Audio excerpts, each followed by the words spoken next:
scholar, he graduated magna cum laude for BS Commerce major in accounting at Southwestern University and salutatorian for Bachelor of Laws with University of Cebu. Our third speaker is Attorney Eliseo M. Zuniga Jr. He is a partner of Kasambahay Torres Law Offices. He has been a member of the Labor Practice Group. As a labor lawyer, he renders service on general labor laws, sexual harassment law, termination law, contracting, unionization, reviews employees manual, draft and reviews labor and employment contracts, and litigate labor cases. He also drafts articles relating to labor and employment issues. Attorney John Zuniga ranked number 1 with an average of 90.6% in the 2000 Philippine Bar Examination. He is the incumbent co-chairperson of the PMAP IR, Industrial Relations and Labor Policy Reform Committee. He also served as a PMAP director from 2010 to 2012. And lastly, we have Attorney Randall Tabayoyong. He is the founding and senior partner of Tabayoyong and Partner Law Office. It was previously known as Cadiz and Tabayoyong Law Offices, co-founded and managed by Attorney Jose Anselmo I. Cadiz until its appointment as Solicitor General in August 2011. Attorney Tabayoyong is a graduate of UP College of Law in 1998. He also has a degree in Political Science, also in UP, and graduated cum laude in 1994. Attorney Tabayoyong was a scholar at the Bank of Tokyo during his days in the College of Law.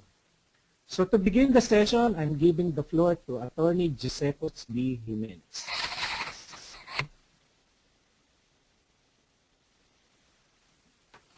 At mga kaibigan, ladies and gentlemen, one of the landmark legislations in the field of labor is the Kasambahay Law, now known as Republic Act 10361, passed by the House of Representatives on the 26th of November 2012 and by the Senate on the next day immediately following.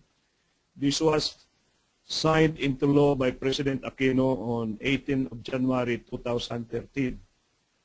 Proper publication was done, and there is no more doubt that this law is effective today and does affect every one of us. It is therefore important that as HR professionals, we fully understand the letter and the spirit of this law. Today, we are going to discuss this law with our associates in the committee. And by way of introduction, I just want to highlight the following. First, the law declares it to be a fundamental policy to abolish child labor, eliminate involuntary or forced servitude, discrimination in work, and trafficking in persons, especially women and children. Second, the Philippines is a leading proponent in the ILO, International Labor Organization, of the global campaign for decency in work, including domestic labor, and we adopt the generally accepted principles of international law as part of the law of the land. Third, this law aims primarily to protect the domestic helper against all forms of abuses, harassments, violence, economic exploitation, performance of work that are dirty, difficult, dangerous, degrading, and deceptive, and from all forms of maltreatment, injustice, and discrimination. Number 4, this law highlights the strong mandate to uphold gender sensitivity, protecting the Kasambahay against all forms of sex-related offenses, including seduction, abduction, acts of lasciviousness, rape, and sexual harassment as defined by Republic Act 7877.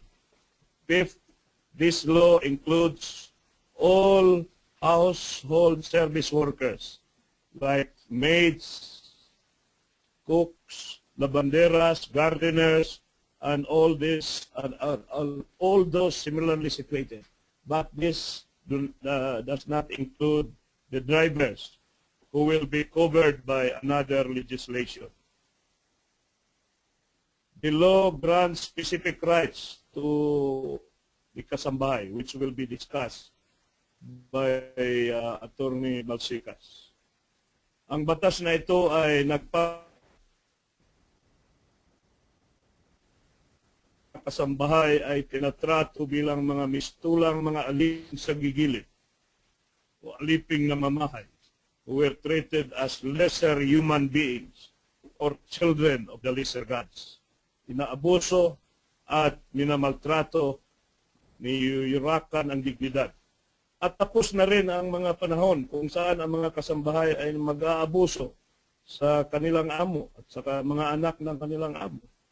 Napakadaming mga bahagi ng batas na ito na dapat nating malaman, ngunit marami din na dapat nating iparating sa mga kinauukulan na dapat sigurong baguhin, because there are many things that need to be improved in this law.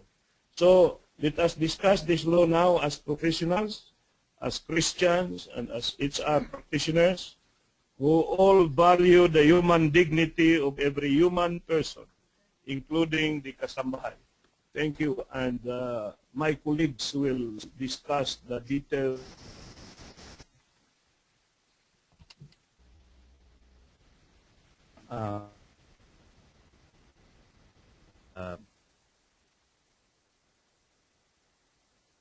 By this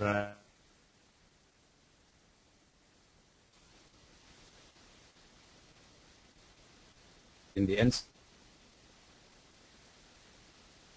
and that will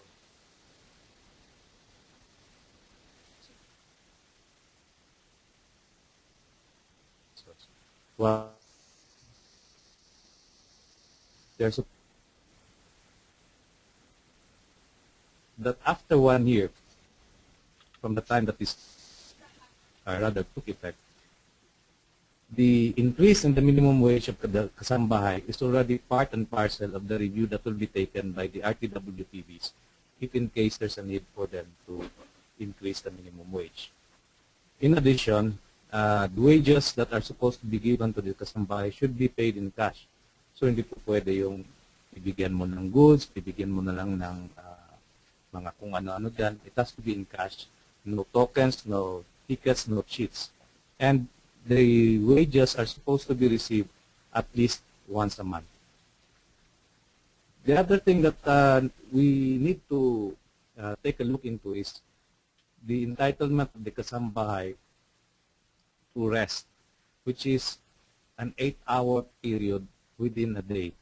Remember that this 8-hour period is an aggregate number, not a straight number, meaning to say that if, for instance, the Kasambahay has been given 6 hours rest during the day, then probably she will have an additional of at least 2 more hours of rest. Next, the Kasambahay is also entitled to a day off of sort, or a weekly rest period of at least 24 consecutive hours in any given day during the week. So, depende na yan sa pag-uusap ng mag-amo. Pwedeng ang day off would be Sundays. It can also be some other days. But within a 7-day period, at least 1 day of which should be given to the Kasambahay as a rest day. Now, the law does not allow, or the law does not restrict rather, agreements with regard to the availment of this rest period, because the rest period can be offsetted with an absence of another day. Meaning to say that if nag-absent si Kasambahay ngayon, pwedeng yung rest period niya ang kukunin para hindi mabawasan yung kanyang sahod. Waiving a particular rest day in return for an equivalent daily rate or parang overtime is also allowed. You can accumulate the rest days not exceeding 5 days. So po pwede na si Kasambahay, for instance, kung mag-usap ang mag-amo, can have a 5 straight rest day period para makauwi naman siya sa probinsya.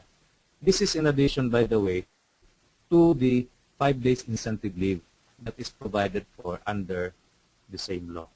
Now, the 5 days incentive leave, there's an unused leave, for instance, there's an unused leave.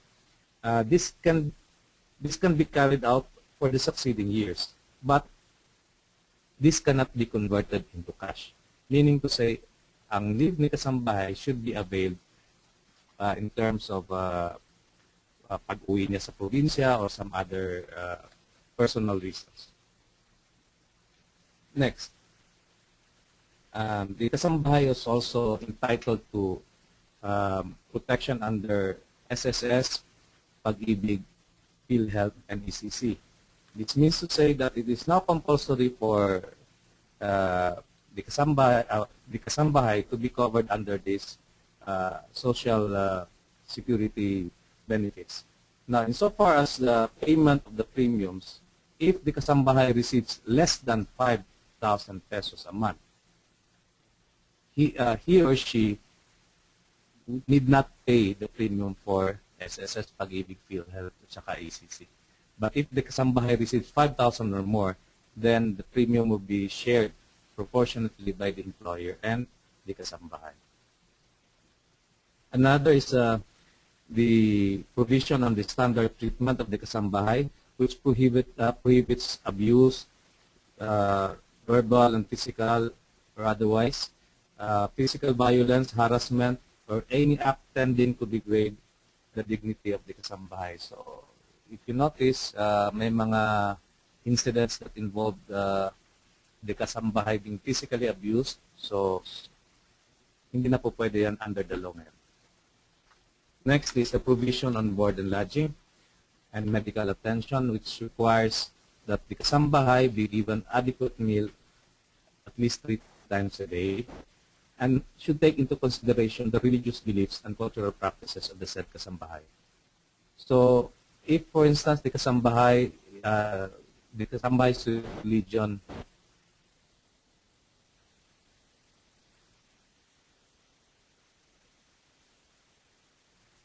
which has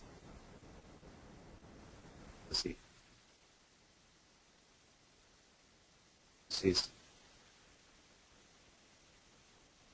kasambahay. Same during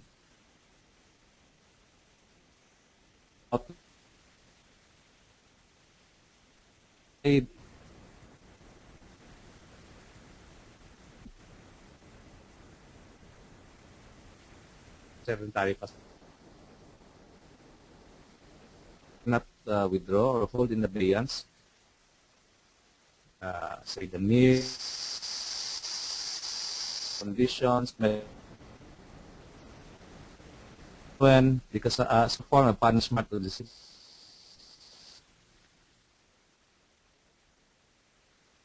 is entitled to privacy and which will extend to all forms of communication and personal effects, meaning that the kasambahay cannot be inspected.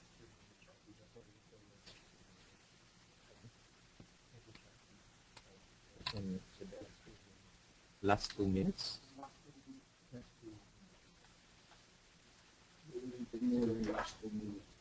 Balik ka sa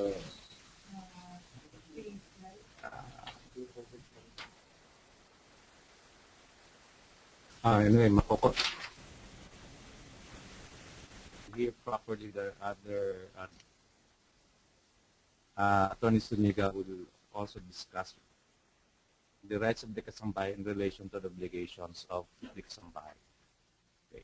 So, where was I? The kasambahay who is on leave-out arrangement is entitled to a rest space and access to sanitary facilities which should be provided by the employer. And the access to these facilities as well as meals and the sleeping quarters as well as yung rest and medical assistance should not be withheld or held or hold in abeyance as a punishment or disciplinary action against the kasambahay. The kasambahay is entitled to privacy And this privacy shall extend to all forms of communication and personal effects. So bawal ho yung tinitingnan natin yung mga gamit ni Kasambahay without any just cause, no? And we cannot also require the Kasambahay to discuss with us whatever the personal communications that she has with other people. Now, during free time, the Kasambahay should have access to outside communication, and in case of emergency, this access of communication should be granted even during work time. In the case the Kasambahay uses the facilities of the employer for communication, for instance, internet or telephone, the cost of this should be borne by the Kasambahay. The law also allows the Kasambahay or gives opportunity of the Kasambahay to finish education in the elementary and the secondary. And if upon the agreement with the employer, the Kasambahay may be allowed to access to alternative learning systems, including higher education or technical or vocational education. Kasambahay to allow programs without hampering the services. And the employer, of course, may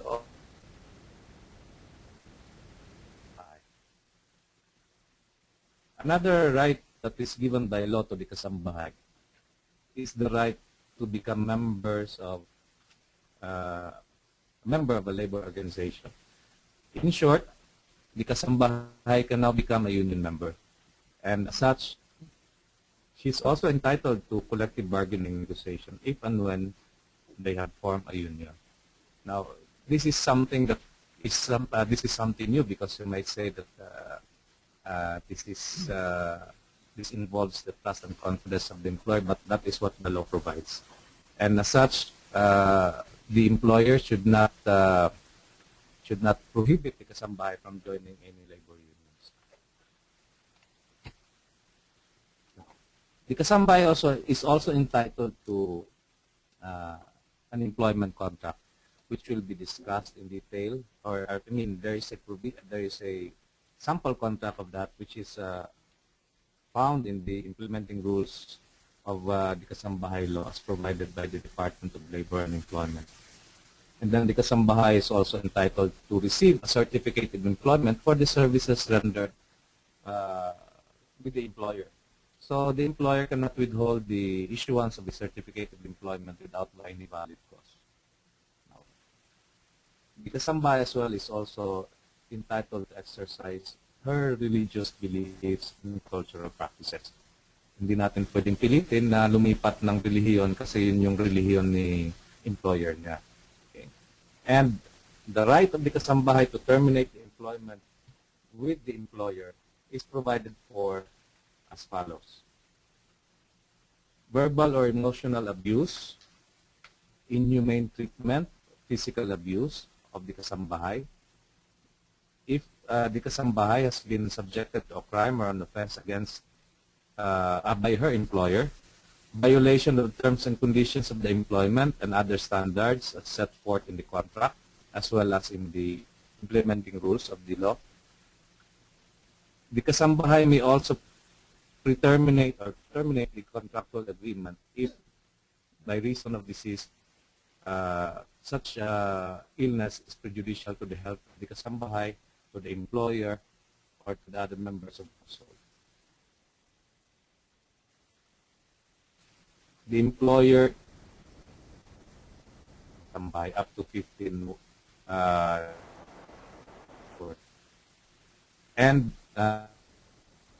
may be forfeited in favor of the employer as well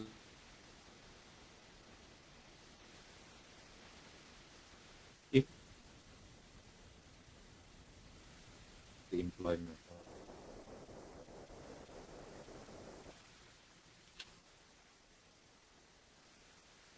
Hello, attorney. I'm sorry to cut you. I think we lost you for a few seconds.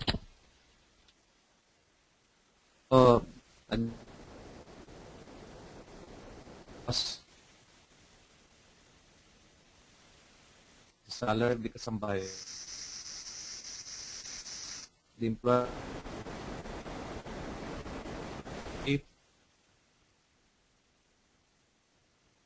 within and Hello? the Kasambahay.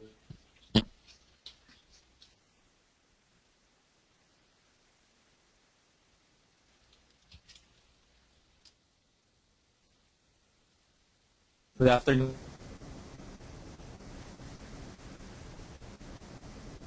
Highs will the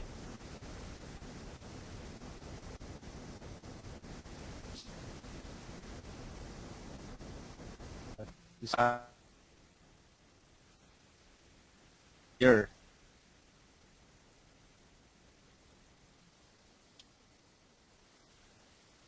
Hello? Composed of yes.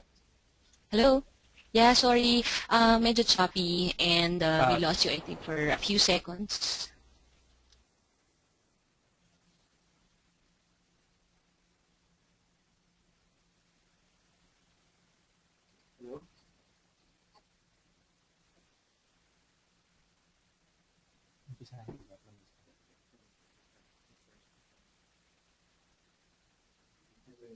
Good afternoon, everyone.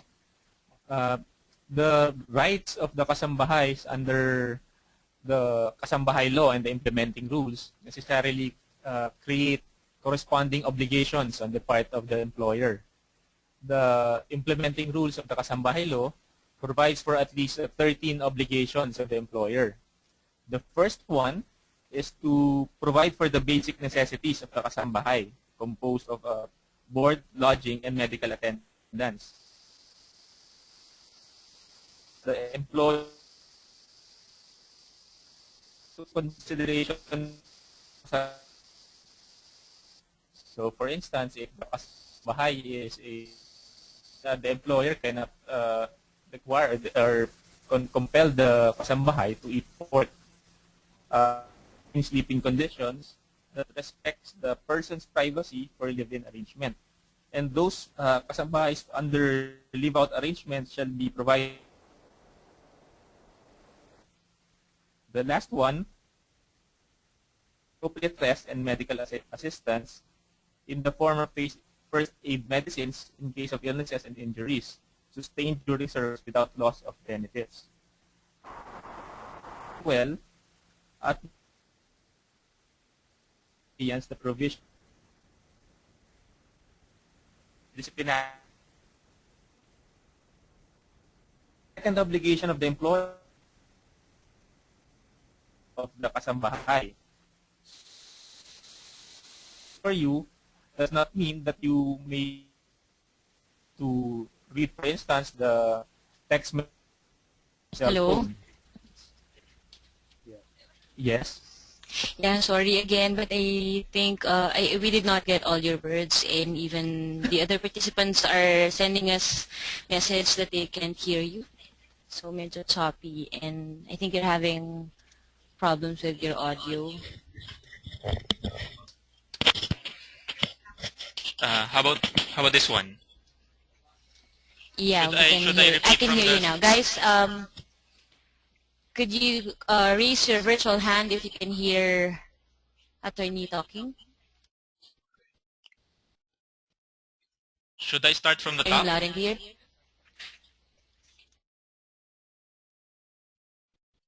So I'll just summarize Yes, please. the basic necessities. Anyway, these were mentioned by Attorney Noel in his discussion earlier. The first obligation of the employer under the Kasambahay law is to provide for the basic necessities of the Kasambahay. So at least 3 adequate meals a day, taking into consideration the Kasambay's religious beliefs and cultural practices. Second is to provide humane sleeping condition that respects the person's privacy for live-in arrangements.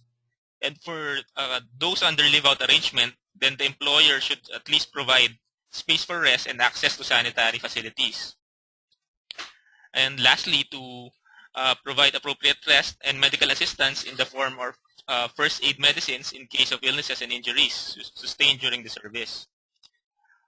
The second obligation of the employer is to respect the privacy at all times of the Kasambahay.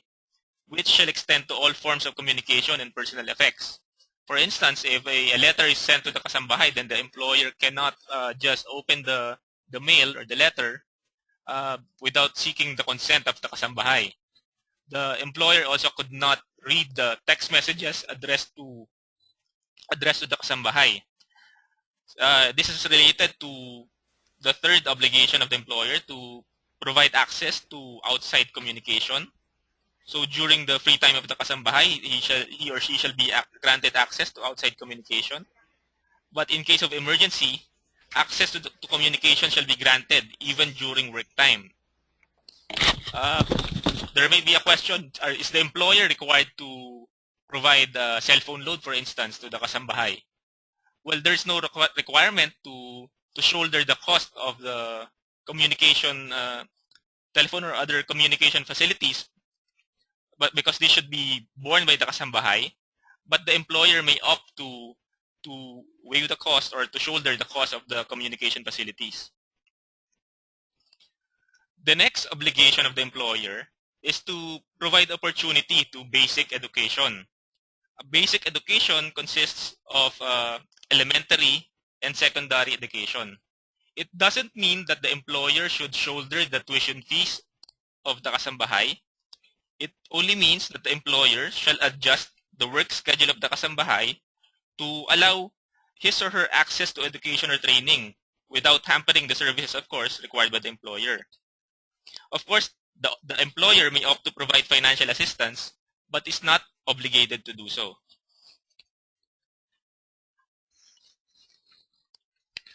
The next obligation of the employer is to provide a copy of the employment contract. The contract should be furnished not only to the Kasambahay, but also to the office of the Punong Barangay in the place where the employer resides. And the next obligation is for the employer, of course, to pay minimum wages to the Kasambahay. As discussed by Attorney Balsikas earlier, next slide please.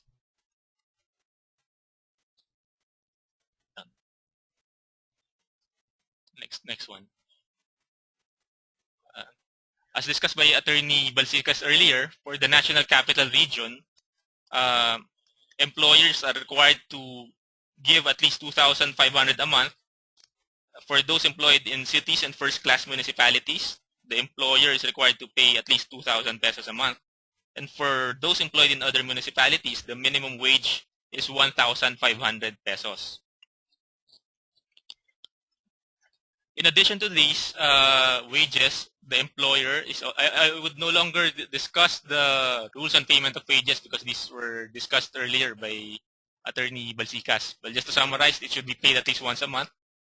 No deductions should be made unless authorized in writing. But the next obligations I will discuss, like the pay slip. The pay slip must be given by the employer. And in the implementing rules, there's already a standard form for pay slips. It provides for the basic wage and gross salary, less the SS contribution, PhilHealth contribution, or Pag-ibig Fund contribution when applicable. I will discuss this later. And other deductions.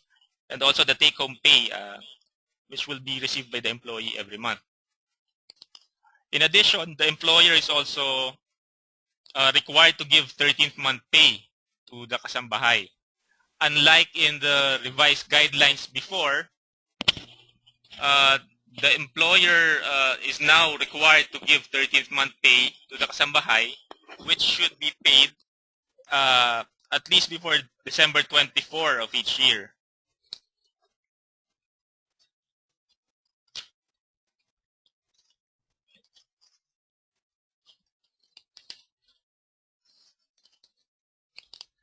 The next obligation of the employer is to accord at least 5 days of service incentive leave for Kasambahays with at least 1 year of service.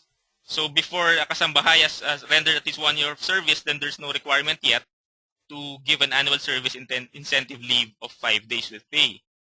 But of course, the employer is also required to, regardless of tenure, the employer is required to accord the Kasambahay a daily rest period of at least 8 hours per day and a weekly rest period of at least 24 consecutive hours of rest in a week. Now, the service incentive leave shall not be cumulative or carried over to the succeeding years, and unused leaves shall not be convertible to cash.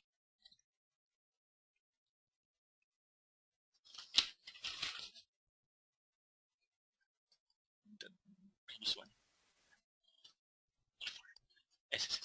The next obligation of the employer is to register the Kasambahay to the Social Security System, the Philippine Health Insurance Corporation, and the Home Development Mutual Fund or Pag-ibig.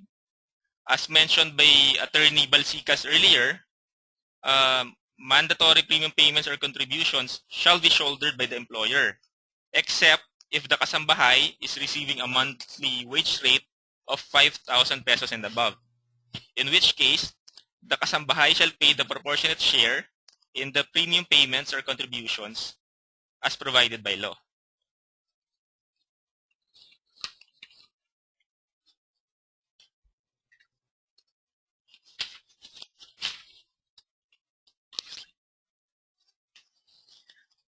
Now, in case of termination of employment, it would depend on whether or not a period or a notice period is stipulated in the employment contract. In case there is no provision in the contract on the period of notice, then the employer should give at least 5 days notice of termination. And there's no notice required if the ground is based on the grounds of termination under the implementing rules. These grounds are similar to the grounds of termination under the Labor Code, misconduct or willful disobedience by the Kasambahay of the lawful orders of the employer, gross or habitual neglect of duties, inefficiency in the performance of duties, fraud or willful breach of trust by the employer, commission of a crime or offense by the Kasambahay against the person of the employer or any immediate member of the employer's family. Now, in addition to these grounds, which are similar to those under the Labor Code, the implementing rules also allows the employer to immediately terminate the employment relationship for violation by the Kasambahay of the terms and conditions of the employment contract and other standards set forth under the implementing rules. Also, the employer is allowed to terminate the employment relationship if the Kasambahay is suffering from any disease which is prejudicial to the health of the Kasambahay, the employer, or members of the household. Now, if the employer dismisses the Kasambahay for reasons other than these grounds, by the way, other analogous grounds or causes are also available as a ground for termination. If the employer dismisses the Kasambahay for reasons other than these grounds, then he shall pay the Kasambahay the earned compensation plus indemnity in the amount of salaries equivalent to 15 days of work. Now, upon the termination of the employment relationship, the employer lastly has the obligation to issue the Kasambahay within 5 days from request a certificate of employment indicating the nature, the duration of service, and the work description. The implementing rules also provides for a standard certificate of employment which may be issued by the employer to the Kasambahay. Now I'll be turning you over to Attorney Randall Tabayoyong.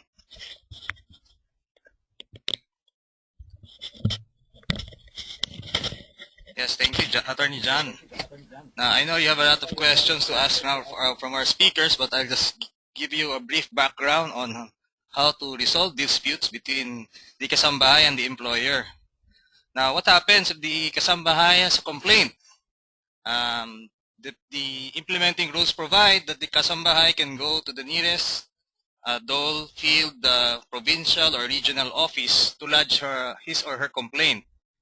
And this undergoes a process. Right now, it is being implemented by the dole, which we call the single entry approach, where the dole officer will try to convince or persuade the parties to amicably settle the dispute.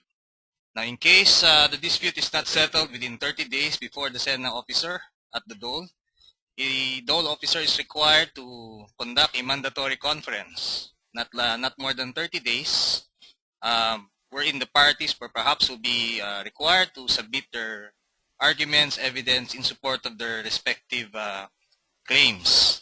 And thereafter, the dole regional officer will issue what we call now the compliance order. Now, if the employer or if the Kasambahay does not agree with the decision or with the compliance order, he or she has 10 days from receipt within which to file a motion for reconsideration.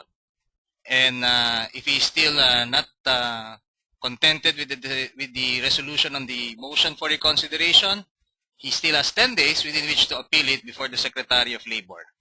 And once the Secretary of Labor decides the matter, the order becomes final and executory. So now this dispute procedure refers to all labor disputes pertaining between the Kasambahay and his or her employer. If the dispute falls within the civil code or within the revised penal code or other penal laws, then it should be filed before the appropriate regular courts for civil cases, and for criminal cases before the fiscal's office, and then the regular courts. But if the dispute is falls within the jurisdiction of the Lupong Barangay, then it should first go to the barangay. So with that, I will now open the floor for questions that you may have regarding the law.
Record, I'll be reading the first question. And the first question is, how do you determine start and stop of daily rest period to determine aggregate? Is meal time considered rest period? And this question is coming from Pete Johnson. I think this should be given to Attorney Noel. Okay. When you talk of a rest period, it should be, the rest should be substantial in the sense that it is not 15 minutes or it is not 30 minutes. It should be somehow substantial, because if you are taking a look at, if you consider the second question, which is the meal time, you can use as reference the usual mealtime period for the regular workers. Remember, under the law, pag nagtrabaho ang tao ng 8 hours a day, entitled siya to 2 coffee breaks and 1 meal. Okay? But yung meal niya is depende kung straight time siya or what they call this 8 to 5 job siya. Because kung straight time siya, operations, the meal is subsumed in this 8-hour period, working period of the employee. But if, for instance, it's an office job, it's the meal period is 1 hour, which is not paid. Now, in this case, going back to the Kasambahay is supposed to be working within the premises of the employer. Hindi naman lumalabas yan eh. Pag kumakain si Kasambahay, nandyan lang yan. So pagkatapos ng kain niya, considered na yan, yung pagkain niya is still part of the work period, I suppose. And yung kanyang 8-hour na aggregate it should be substantial in the sense na siguro nakadalawang oras na tulog yan, then another 6 hours na tulog sa, 2 oras na tulog kunyari during the day, 6 hours na tulog sa gabi, then that's considered already as 8 hours aggregate. Pero hindi mo pwedeng sabihin na 15 minutes, i-add up mo another 15 minutes, then 30 minutes, then i-deduct mo yan dun sa 8 hours. Hindi po pwede yun. Because kung meal periods, dapat subsume yan sa working hours ni Kasambahay. Okay, thank you, Attorney Noel. Now, for the second question, it's an interesting question. Is it true that we need to enroll them in SSS and our responsibility as employer is to backtrack the payment from day one of their enrollment? Example, if the Kasambahay have been with us for 5 years, we pay SSS equivalent to 5 years from Michelle Garcia. And I turn over the mic to Attorney Joseph Jimenez. Magandang hapon, Michelle. At magandang hapon din kay Obit Policarpio na nakikinig sa atin. Alam niyo, itong tanong na ito ay nanggagaling sa conflict between the Kasambahay law and the SSS law.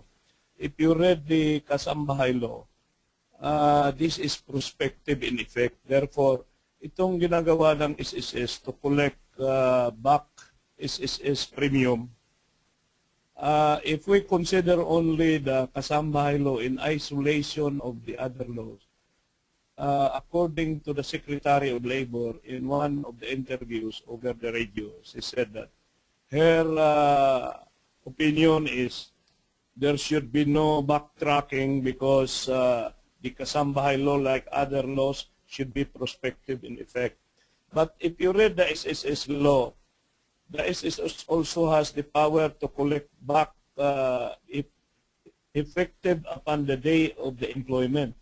If your Kasambahay has been employed 5 years ago, as you have stated in your question, Michelle, then according to the SSS, you have to pay back premium, which now discourages many of the employers from enrolling because of so much payment to be made to the SSS. Now, there must be a reconciliation, and our suggestion is for the SSS and the Secretary of Labor to sit down. Anyway, the Secretary of Labor is a de officio member of the SSS Commission, and they belong to the same government. They have to sit down together and issue a clarificatory bulletin for the guidance of all concerned. Because if we use statutory construction, in case of social legislation, all doubt should be resolved in favor of labor. Therefore, the SSS is correct that there should be a backtracking of contribution. But if we follow the general principle in civil law as to effectivity of law, then the Kasambahay law should be prospective. This is conflict of laws. And before we go to court, before we go to the Supreme Court, the two agencies concerned for the good of the general public should sit down together, and I am asking them to do that immediately to avoid so much problem that the PMAP cannot solve. No? Thank you, Attorney Jimenez. For our third question coming from Mr. Ronald Manipor, paano po pag ayaw nila mag-SSS, pag-ibig, PhilHealth, since hati nga po ang employer at ang Kasambahay? To answer this, we give it to you, Attorney John. Tingin ko po wala yung, especially for employees receiving less than 5,000 pesos, there is no reason for the Kasambahay not to agree to be registered with the SSS, Pag-ibig and PhilHealth. Just to clarify, for Kasambahays earning less than 5,000 pesos, the employer should shoulder the contributions to the SSS, Pag-ibig and PhilHealth. Ang baka po siguro magka-problema lang kung yung sweldo ng Kasambahay ay mahigit 5,000 pesos or lagpas pa. Kasi po pag dito, maghahati po yung employer at Kasambahay sa contributions. Siguro naman po kung yung Kasambahay ay kumikita ng mahigit 5,000 piso, meron na siyang kahit paano kakayahan para magbigay ng kanyang kaakibat na kontribusyon dito sa mga social security institutions na to, no? Saka po dahil mandatory yung obligation, so kahit naman ayaw ng kasambahay, sa employer naman manggagaling yung sweldo, i-deduct na lang yung share ng kasambahay na kumikita ng mahigit 5,000 doon sa sweldo ng kasambahay. Thank you, Attorney John. I think this is a related question. Regarding payment of mandatory contributions, what if currently 5,000 ang sahod niya and the employer is paying for her contribution? Is a violation to the law when the employer transferred the responsibility of payment of contribution to kasambahay? Coming from Ms. Gresita Tulio. Attorney John? Well, it should not be a violation of the law because as stated in the implementing rules, if the kasambahay is earning 5,000 or more, then the obligation should be shared by the kasambahay and the employer. The obligation of the employer to shoulder the entire amount of the contribution to the SSS, PhilHealth, and Pag-ibig arises only if the kasambahay is earning less than 5,000 pesos. Ang tanong lang siguro dito, kung dati kino-cover na ng employer, tapos biglang bilang nagbago yung isip niya, baka applicable din yung concept ng diminution of benefits dun sa mga regular employees. Kaya dapat malinaw kung dun pa lang sa employment contract kung sino talaga ba yung mag-shoulder ng contributions kung ang kasambahay ay kumikita ng 5,000 pesos pataas. Thank you, Attorney John. And the next question is related to the one asked by Michelle Garcia. Retroactive po ba payment of SSS, Pag-ibig, and PHIC premiums? Effective when? From Michelle Estrada. Attorney Jimenez? The same answer, Your Honor. The same answer. In other words, this is now a question that has to be answered by the two agencies. If I am going to interpret, it should not be retroactive. But if the SSS is to implement, it should be retroactive. Then they will prevail because they are the collecting agency. But this can be questioned in court because the law is only 2013 vintage. So they cannot implement way back to 5 years ago or 3 years ago. Besides, money claims prescribes in 3 years. So this is a legal issue that I have already answered. Ang aking sinasabi malinaw, the SSS President and Secretary of Labor, with all due respect, should come together and issue a joint clarificatory bulletin because this is confusing now. This is confusing a lot of people. No? And this webinar cannot clarify all this confusion. Thank you, Attorney Jimenez. The next question, coming from Ludette Zoilo. Are drivers paid more than 10,000 a month included in this law? I think I should turn it over to Attorney Noel. As earlier mentioned by Attorney Jimenez, hindi kasama dito sa Kasambahay law ang mga drivers because there's another law that is in the making that will cover them. So as to whether they will be covered by reason of their salary, I don't think na masasagot natin yan until such time na lalabas na yung bagong batas na yun. Kulang po kasi siguro merong konting confusion kasi dun sa labor code, yung definition ng household or domestic helpers, it includes the services of family drivers. But in the Kasambahay law, the family drivers are expressly excluded. The specific law will prevail over the general law.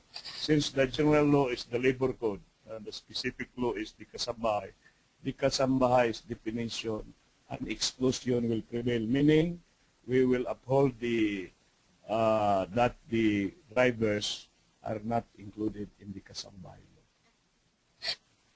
In any case, the drivers are already protected also under the labor code. So coming now to the next question, the Kasambahay is entitled to 8 hours of rest. Does this mean they have a 16-hour workdays? From Edna Guerrero.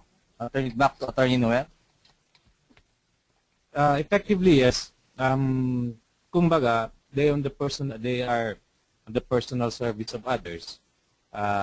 Ang trabaho nila is when may pangangailangan yung kanilang employer. Okay? So that hindi naman yung tipong maghaano siya, maglilinis lang siya ng 16 hours a day. Siyempre may konti namang humanitarian issue involved dyan. But what is being emphasized by law here is that the kasambahay cannot refuse to render service kasi walang oras na siya nagtrabaho.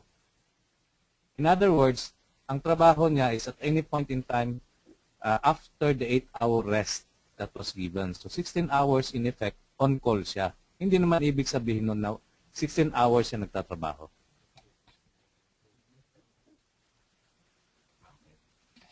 So we have we have 2 more questions, and then afterwards we will entertain online questions. The question is, if Kasambahay schedule is per hour only, like 3 hours per 3 weeks, is it covered by the Kasambahay bill? What is the computation for the daily rate from Veronica Villamor and Attorney John? Well, I think we need to get further clarification because based on the implementing rules, the Kasambahay law only provides for the minimum wage rates. Minimum wages per month, so 2,500 for the National Capital Region, 2,000 pesos for first-class municipalities, and 1,500 for other municipalities. Now, yung sa daily rate, baka pwede natin gamitin yung kung paano yung formula or divisor na ginagamit natin sa regular employees.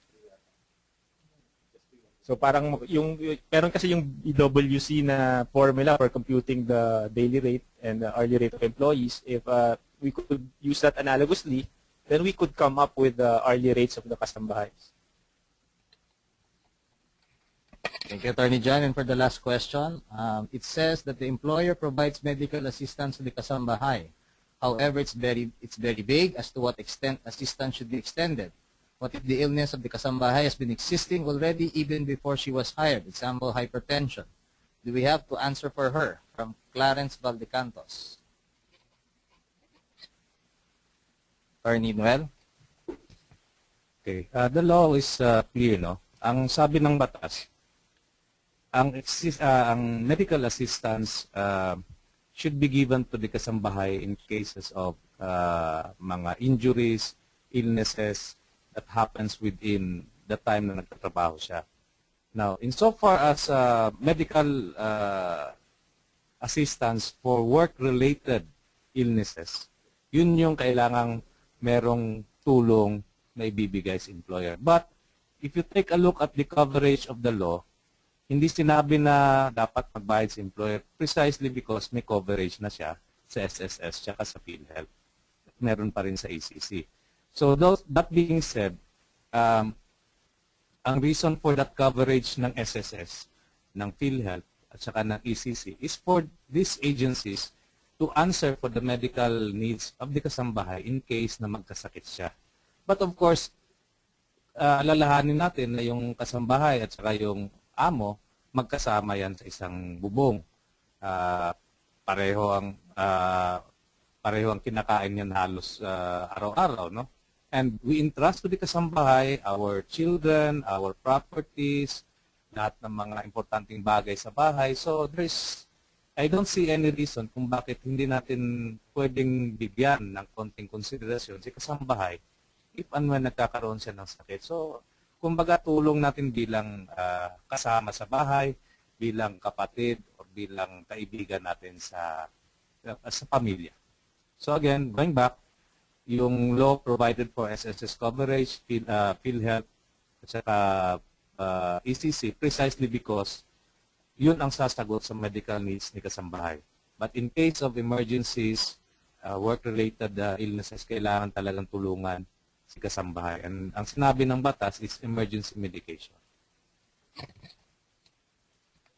Thank you, Attorney Noel. And I think we're open for online questions.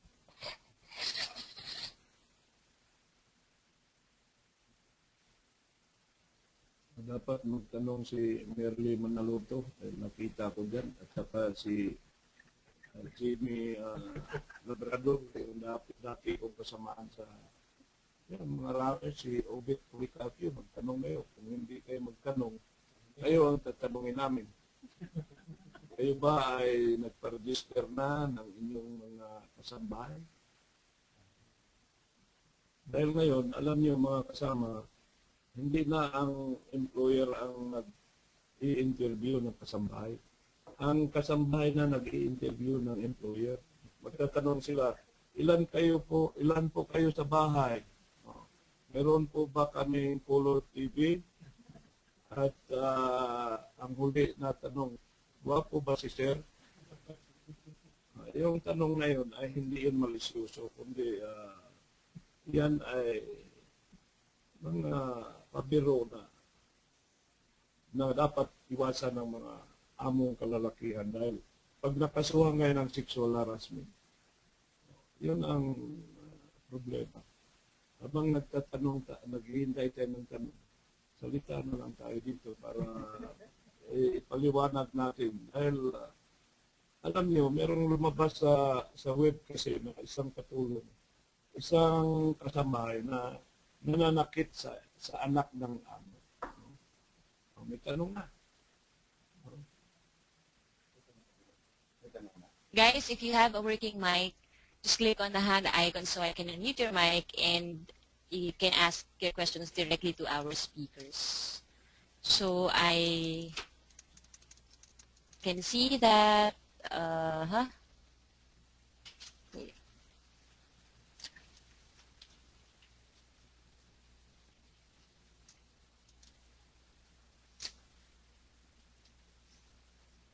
Oliver Requilman is raising his hand. Okay. Go ahead and unmute your mic. Yes, Twinkle, sorry. Attorney Jimenez kasi mentioned earlier na he asked if we have already enrolled our Kasambahay. Then I didn't realize that my hand was being raised, sorry. Kaya ito yung sagot ko, yes, my wife and I did. Before the bill became a law, just to promote, HR, being an HR practitioner for quite some time, it's best if I'm going to start it without the law yet, no, at that time, that's what I mean. So, very good. We commend you for being law-abiding. Sana Salamat kayo, attorney. Kasamahan mo sa Homeowners Association.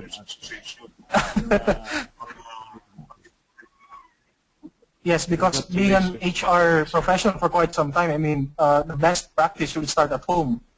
We are to first swallow the bitter pill, and then in order for us to promote labor relations pagdating sa kumpanya. Okay, very good. Thank you, attorney. Somebody touched on retroactivity of statutory benefits, surcharges. This is major concern there. Ito si Ben Saiko, kilala natin to, di ba? Kasamahan natin yan sa PMAP. Alam naman niya ang sagot siguro nitong tanong niya. Pero ating lilinawin yung ating opinion na kung susundin natin ang batas ng Social Security System, meron talagang power ang SSS to collect retroactive premium. Pero ang Kasambahay law, according to the Secretary of Labor, who is the main author of the implementing rules and regulations, implementing the same, has already opined that this should not have a retroactive effect. And this concern of yours, Mr. Saiko, is a very valid one because there are many employers now who are not inclined to enroll because they will have to pay a lot of money to the SSS. And my suggestion is for the two agencies to reconcile their interpretation so as to give a very clear signal to the employers as well as to the Kasambahay and to avoid undue litigation and dispute on this matter. If I am asked my personal opinion, I would stand by the prospective effect of the law as opined by the Secretary of Labor. I do not agree with the SSS collecting back premium. In fact, this is now becoming to be the number one obstacle for the smooth implementation of the Kasambahay law. Thank you. Right, so Johanna May Taloma is also raising her hand. Johanna, I'm going to your mic. Hello?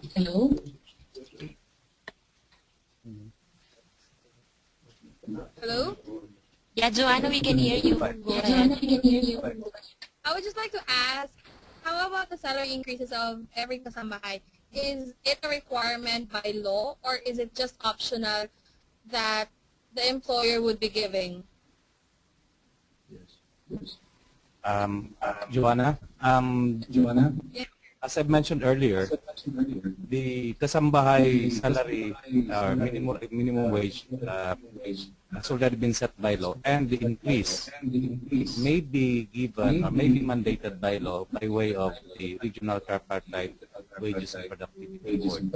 Meaning to say, pag tumataas ang minimum wage, for instance, every year, meron namang petition katulad ngayon, kasama sa review yung increase ni Kasambahay. But that does not prevent the employer to give the increase or salary increase to the Kasambahay over and above what is mandated by law. Usually, what is covered by wage increase are the minimum wage earners. So if ang kasambahay mo, if you're in Metro Manila, it's already earning, for instance, 3,000 pesos.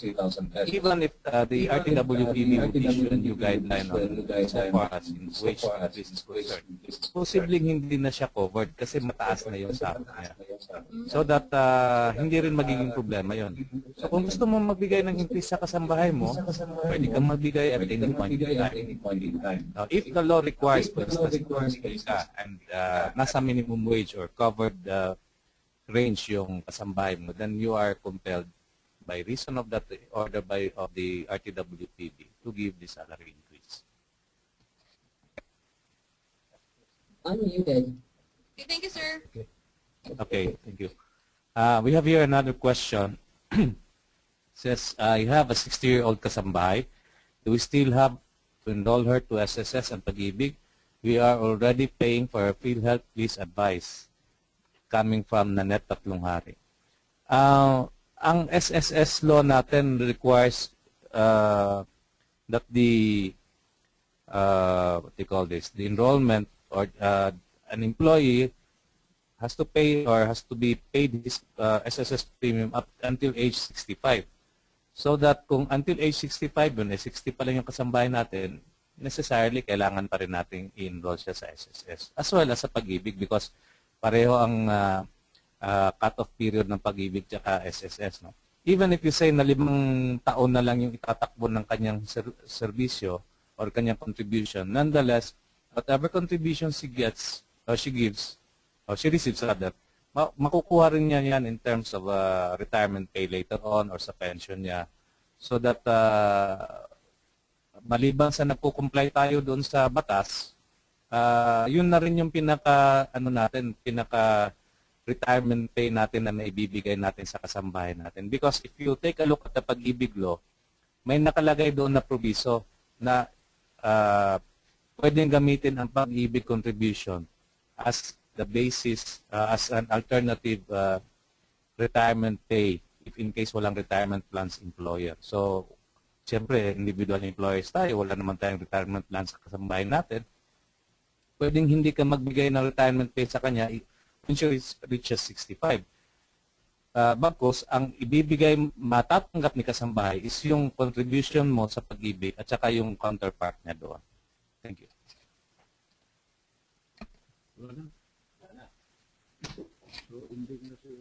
So with that, maraming salamat po sa 111 na attendees sa ating virtual classroom. And thank you also to all our speakers, Attorney JVJ, Attorney Randal, Attorney John Suniga, and Attorney Noel. So this is Bong Tamayo, the Director in charge of the LTIR Committee of the PMAP. And we'd like to thank the Webcom for giving us the opportunity to be of service to the PMAP membership. Maraming salamat po at magandang hapon po sa inyong lahat. Okay. Thank you very much for attending the session, and thank you for your time, and hope to see you again on our future webinars. My name is Twinkle, and it was a pleasure moderating this webinar. Enjoy the rest of the day, guys, and to exit, just click File, Exit, Leave Webinar. Thank you.